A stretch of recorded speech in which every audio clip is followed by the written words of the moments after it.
Howdy folks, Foster Kinn here. So in this video, I'm going to tell about the time I visited a place with a funny name in the glorious state of Texas.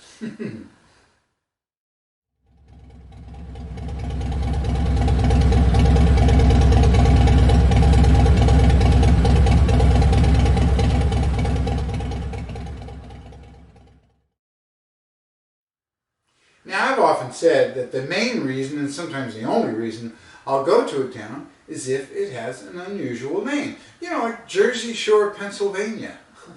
And here in Texas, Muleshoe and Earth. But there are hundreds, thousands of places like this. You know, like the North Pole, Alaska. Toadsuck, Arkansas, love that. Tent Sleep, Wyoming, cool little biker bar there. And in California, Zizix, ZZYZX. Population of which I believe is 1.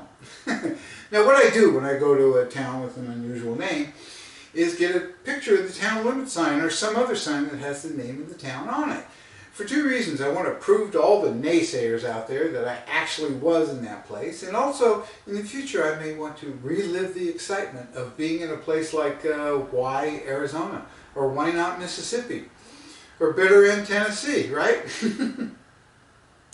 But in this video, I'm going to tell about a time I went to another oddly named town here in Texas called Ding Dong.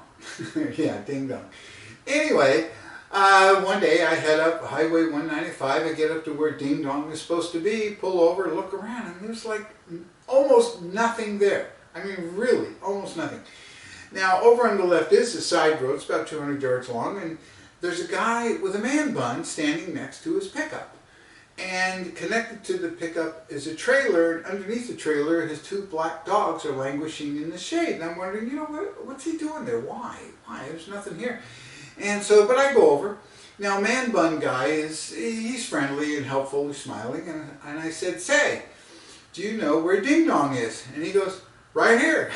And I said, really? And I look around, there's no malls, no skyscrapers, no city parks, nothing, not even a sign.